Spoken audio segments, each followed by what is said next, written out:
পাপ দূর করে দুষ্কৃতকারীদের শেষ করার জন্য এসেছিলেন। সেই পবিত্র দিনে আপনাদের সামনে এসেছি। সবাইকে অভিনন্দন।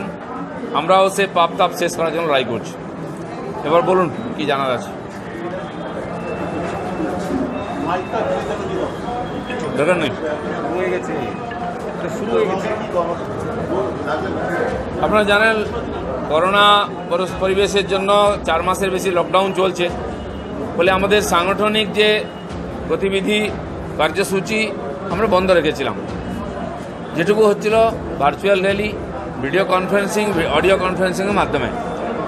তো এই সংকটের সময় আমাদের কর্মীরা সেবা করেছেন, সাধারণ মানুষের খাওয়া দাওয়া, চিকিৎসার ব্যবস্থা করেছেন ইত্যাদি। তারা নিজেরা অনেকে অসুস্থ হয়ে পড়েছিলেন। পরিচিতদের মধ্যে অনেকে অসুস্থ হয়েছেন, জীবনহানি হয়েছে। তো তাদের সঙ্গে দেখা সাক্ষাৎ করাটা একটা বড় কাজ। আমি মেনলি আমাদের কর্মীদের সঙ্গে দেখা সাক্ষাৎ করতে এসেছি, কুশল জানতে এসেছি। আর 4 মাস পরের সঙ্গে দেখা হয়নি, দেখা সাক্ষাৎ করতেই এসেছি। যদিও করোনা পরিস্থিতি এখনও চলছে, কতদিন চলবে কেউ জানে না। আমাদের কার্যকর্তাদের এবং সাধারণ মানুষ যারা পরিচিত আছেন আমাদের সুধানুধ্যায়ী, তাদের খোঁজখবর নেওয়ার জন্য, কুশল বিনিময় করার জন্যই এসেছি। আর সেই সঙ্গে কার্যকর্তাদের সঙ্গে বসে গত কিছুদিন ধরে কিছু প্রোগ্রাম করেছি, আগামীতে কিছু আছে সেটু পর্যালোচনা করব। सर, गवर्नमेंट साहब ने एक ट्वीट किया है आप सभी, जिसमें कहा गया है प्राइम मिनिस्टर किसान सम्मान निधि योजना, जिसमें बंगाल को 70 लाख जो फार्मर्स है उनको करीबन 1000 करोड़ जो सुविधा है वो नहीं मिल रहा है, जबकि मिलना चाहिए। क्या आपका विचार है? नहीं, इसके साथ साथ प्राइम मिनिस्टर किसान सम्मान निधि और आयुष्मान भारत की जो स्वास्थ्य योजना है, ये दोनों से बंगाल के लोग वंचित रह गए हैं। देश में मुझे लगता है कि 1 करोड़ के आसपास लोग जिनको आयुष्मान का सुविधा मिला है और 8 करोड़ किसान जिनको इसकी सुविधा मिलने वाली है। तो उसका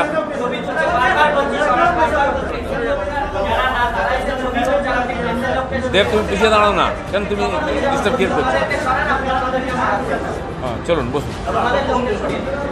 देखिए, ये जो लगभग 8 करोड़ किसान जिससे लाभान्वित होने वाले हैं किसान सम्मान निधि, और करोड़ों लोग स्वास्थ्य परियोजना का लाभ मिलने वाला है इनको, गरीब लोगों को, इससे बंगाल के लोगों को वंचित रखा गया है केवल राजनीतिक कारणों से।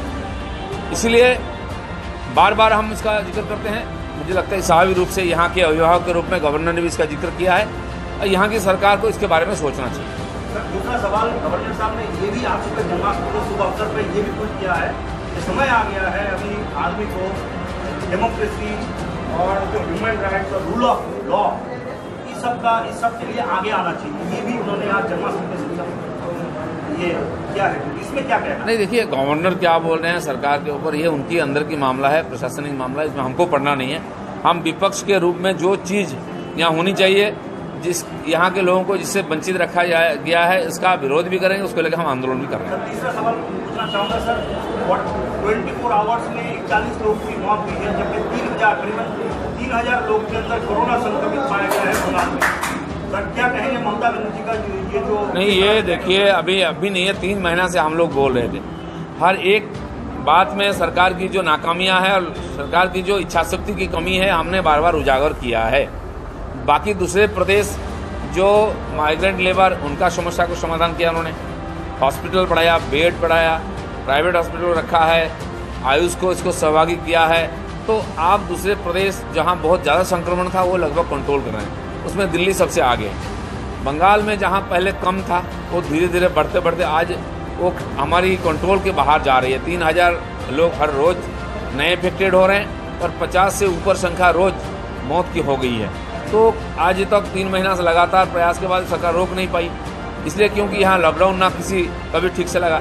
आज जो लॉकडाउन में कड़ापन हो रहा है, क्यों? भाजपा को रोकने के लिए, भाजपा का प्रोग्राम रोकने के लिए किया जा रहा है। कोरोना को रोकने के लिए लॉकडाउन नहीं है, ये भाजपा को रोकने के लिए हो रहा है। ये पॉलिटिकल डिसीजन है, बार बार हम बोल रहे हैं। इसीलिए यहाँ की सरकार की कभी इच्छा नहीं थी, कोरोना को रोका गया। लॉकडाउन हुआ तो कहीं रिलैक्सेशन है, कहीं कड़ाई है।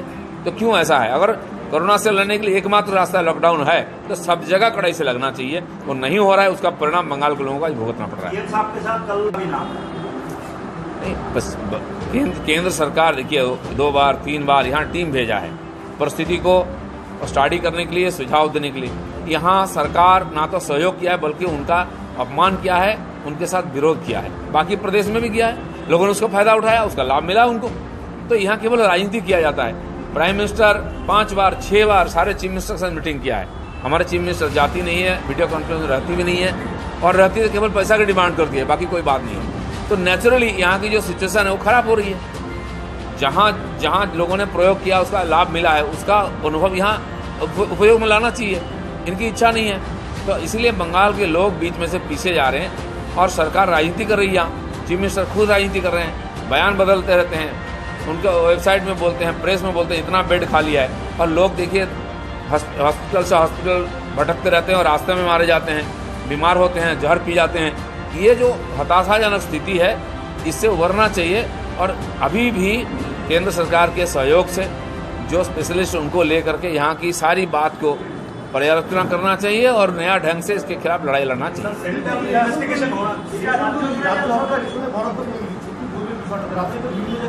দেখুন, কেন্দ্র সরকার আগে 3 মাস পরে 6 মাস ফ্রি রেশন প্রধানমন্ত্রী ঘোষণা করেছেন, আর সেই রেশন আস্তে আস্তে এখানকার লোক 1 মাস 1.5 মাস পরে সেই ফ্রি রেশন পেলেন। আমার মনে হয় সেখানে রাজ্য সরকার কোনো লাভ নেই, তাই খরচা করতে চাননি, কিন্তু মানুষের জীবন জীবিকা সুরক্ষিত করার জন্য তারা করেননি। এবং এটা ঘোষণা হওয়ার সঙ্গে মুখ্যমন্ত্রী ঘোষণা করে দিলেন আমরা জুন অবধি আগামী বছর ফ্রি রেশন দেবো।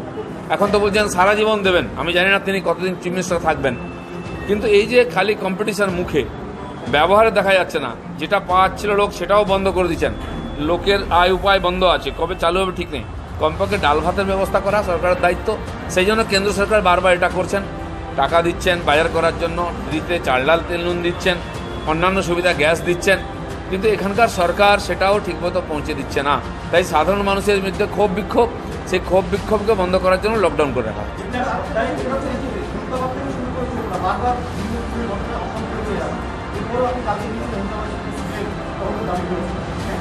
সারা পশ্চিমবঙ্গব্যাপী এরকম পরিস্থিতি আছে। উত্তর বাংলায় কুচবিহার, উত্তর দিনাজপুরের মতো কিছু জেলা খুবই উপদ্রুত রাজনৈতিক হিংসার দ্বারা। এখানে এমএলএকে পর্যন্ত হত্যা করা হয়েছে। আজকে সুপ্রিম কোর্টে আমরা গেছি, হাইকোর্টে গেছি তার ন্যায় বিচারের জন্য, কারণ এই রাজ্য সরকার ন্যায় করবে না। এবং আমরা জানি সরকার, পুলিশ সবাই বলছে আত্মহত্যা, তারপরেও অপরাধী সন্দেহে একজনকে অ্যারেস্ট করা হয়েছে। তো এর দুরকম নীতি কেন? যদি মনে হচ্ছে সন্দেহ আছে আপনি ব্যবস্থা করুন, আর যদি মনে করেন যে আত্মহত্যা তাহলে তো কিছু করার নেই। তো সেই জন্য মানুষের সন্দেহ এই সরকারের উপর সব কাজে আছে। তারপরেও 2 জন কর্মীকে মেরে এখন টাঙিয়ে দেওয়া হয়েছে।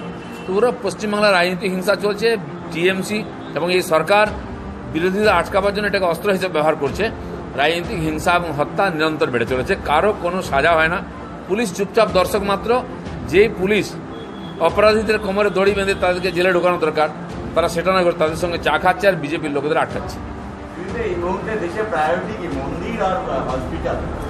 দুটোই প্রায়োরিটি আছে। ভারতবর্ষ মন্দিরের দেশ, এখানে মন্দির হবে এতে আশ্চর্য হওয়ার কি আছে? রাম মন্দির ছিল, সেখানে মন্দির হবে আশ্চর্য হওয়ার কি আছে? যেখানে হসপিটাল আছে, পশ্চিমবঙ্গের মতো হসপিটাল দরকার আছে, রোগী মারা যাচ্ছে বিনা হসপিটাল, সেখানে হসপিটাল হোক। অযোধ্যায় মন্দির হবে কি হসপিটাল হবে? এখানকার লোকের হওয়ার দরকার নেই। এখানে হসপিটালের প্রয়োজন আছে, অবশ্যই হসপিটাল তৈরি হওয়া উচিত, কারণ এখানে যথেষ্ট হসপিটাল নাই, সেবা পাচ্ছেন না, লোক মারা যাচ্ছে, বিষ খেয়ে নিচ্ছে। আর তারা বলে দিচ্ছেন অযোধ্যায় হসপিটালের কথা। আরে আপনারা আপনাদের সামলান না, ওখানে সামলাবার যথেষ্ট যোগ্য লোক আছে।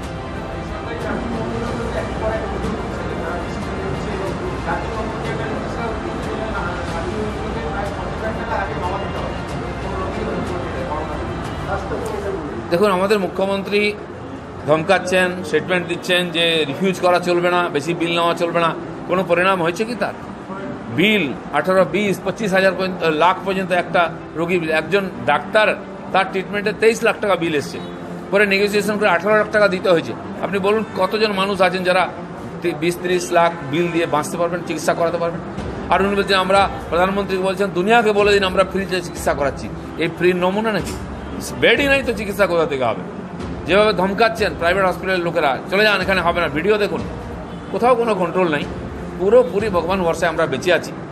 যার টিকিট কনফার্ম হয়ে যাচ্ছে সে চলে যাচ্ছে, আর যারা হয়নি আমরা এখন অপেক্ষা করছি। আমি জানি না, যদি লকডাউনটা বিজ্ঞানসম্মত হতো তাহলে তো এই যে সংক্রমণের রেটটা কমে যেত। 100, 200, 500, 1000, 1500, 2000, 2500, 3000 বেড়েই চলেছে। করোনাতে এগিয়ে বাংলা নাকি? দিদিমণির এগিয়ে বাংলার যে স্লোগান, সেটা আমরা দেখতে পাচ্ছি করোনার সময়। কেন তাকে চেক করা যাচ্ছে না? কোথাও তো গন্ডগোল আছে ইমপ্লিমেন্টে। আপনি প্রথমে ঢিলাটা ছেড়ে দিয়েছেন, কেউ লকডাউন মানেনি, তো স্বাভাবিক সামাজিক সংক্রমণ হয়ে গেছে। তাকে আটকাতে গেলে যদি মনে হয় এরকম সপ্তাহে লকডাউন করে লাভ হয়, তার লাভ তো দেখাচ্ছে। আর এই লকডাউনের ডেট যদি 4 বার পরিবর্তন হয়, সাধারণ মানুষ ধরে নিচ্ছে এটা লোক দেখানো হচ্ছে, এর কোনো গুরুত্ব নাই, সেই জন্য লকডাউন ফলো পাওয়া যাচ্ছে না। আপনি ডিসিশন নিতে পারছেন না। যদি মনে হয় এটা একমাত্র রাস্তা, যে কোনো মূল্যে এটা করা উচিত। তিথি, বার, ধর্ম, তারিখ কিছু দেখা দরকার নেই। আপনি ঈদ মহরমকে ছেড়ে দেবেন আর রাম মন্দির প্রতিষ্ঠার দিনে লকডাউন করবেন, তাও লোক মেনেছে। মন্দির থেকে পুলিশ লোকদের তুলে নিয়ে এসছে পিটতে পিটতে, এখনও জেলে আছে। এটা চলতে পারে না। এখানেও কর্মীদের আমাদের অ্যারেস্ট করা হয়েছে। তো কিসের জন্য? মানুষ তো মেনেছিল। মন্দিরে পূজা করাও বারণ আছে না লকডাউনে, বাড়িতে রান্না করা বন্ধ করা আছে নাকি? আশ্চর্য, কি সরকার চলছে এটা? तो सर जिस हिसाब से आप बोल रहे हैं उसमें क्या लगता है कि सेंटर का प्रॉपर इंटरवेंशन चाहिए स्टेट में कोरोना से लड़ने के लिए, या कुछ टीम भेजना चाहिए जैसे पहले भेजा गया? नहीं, टीम तो आ रही है, पिछले बार भी आया, आगे भी आएगा। इंटरवेंशन तभी होगा जब यहाँ की सरकार चाहेगा। आप देखिए दिल्ली में कितना प्रभावी हो गया था संक्रमण, महामारी हो गया था सच में। माननीय राष्ट्रीय गृह मंत्री अमित शाह जी ने खुद वहाँ महीना भर बैठ कर सारा कंट्रोल किया। आज कंट्रोल में आ गया है, लेकिन उसके चलते वो खुद बीमार पड़े। तो यहाँ भी तो दिखना चाहिए ना। यहाँ तो चावल दाल बांटने गए और मंत्री बीमार पड़ गया। अगर आप कोरोना के खिलाफ सही में लड़ते, लोग आपका साथ देते। लोगों की जान की बात है, दूसरा कोई रास्ता ही नहीं है। लेकिन सरकार कभी भी सीरियस नहीं दिखा यहाँ। इसका परिणाम हो रहा है कि निरंतर बढ़ रहा है यहाँ। ठीक है, धन्यवाद।